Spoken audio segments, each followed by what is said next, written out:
ಗ್ರಾಮೀಣ ಭಾಗದ ಸುದ್ದಿಗಳನ್ನು ಬಿತ್ತರಿಸುವ ಸದುದ್ದೇಶದಿಂದ ನೇಸರ ನ್ಯೂಸ್ ವರ್ಲ್ಡ್ ಅನ್ನುವ ಹೊಸ ಸುದ್ದಿವಾಹಿನಿ ಆರಂಭಗೊಳ್ಳಲಾಗಿದೆ. ಮೊದಲಾಗಿ ನಿಮಗೆ ನನ್ನ ಶುಭಾಶಯಗಳು. ಸುತ್ತಮುತ್ತಲಿನ ಸಾಮಾಜಿಕ ಬದುಕನ್ನು ಬಿಂಬಿಸುವ ವಾಸ್ತವದ ನೇರ ನುಡಿ ಯಶಸ್ವಿಯಾಗಲಿ. ಲೋಕಾರ್ಪಣೆಯ ಸಡಗರದ ನೇಸರ ಬಣ್ಣದ ಹಬ್ಬ ಯಶಸ್ವಿಯಾಗಿ ನಡೆಯಲಿ.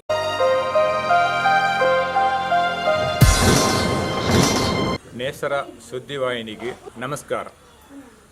ನೇಸರ ಸುದ್ದಿವಾಹಿನಿ ಅತಿ ಅಗತ್ಯ ನೆಲ್ಲಿಯಡಿ ಪರಿಸರಗೂ ಅಗತ್ಯ ಇತ್ತು. ಐನು ನೇಸರ ವಾಹಿನಿ ತಕ್ಕಲಿ ಐನು ಅಭಿವೃದ್ಧಿ ಕೊಂಡು ಪುನಃ ಸಾಧಿಟ್ಟು ಕೈದತ್ತಂತೇರು ಆ ದೆತ್ತಿನ ಲೆಕ್ಕದ ಅಕ್ಕಲಿನ ಉದ್ದೇಶ ನಮ್ಮ ನೆಲ್ಯಾಡಿ ಪರಿಸರಗಳ ಮಾಂತ ಜನಕುಲೆಗಳ ಮಾಂತ ಓದುಗರಿಗಳ ಮಾಂತ ಸಮುದಾಯದ ಕಲೆಗಳ ಪೂರ ಎಡ್ಡೆ ಆತು ಅಭಿವೃದ್ಧಿ ಆತು ಬರಡು ನೇಸರ ವಾಹಿನಿ ತಕ್ಕಲೆಗೆ ಉತ್ತರೋತ್ತರ ಅಭಿವೃದ್ಧಿ ಆವಡು ನಮ್ಮ ಮಾಂತೆರಲ್ಲ ಸಹಕಾರ ನೇಸರ ಸುದ್ದಿವಾಹಿನಿಗೆ ಉಂಡು ಬಂಡದೆ ಎನ್ನ ರಡ್ಡು ಪಾತ್ರೆಯನ್ನು ಉಂಟಾಪೆ. ನಮಸ್ಕಾರ.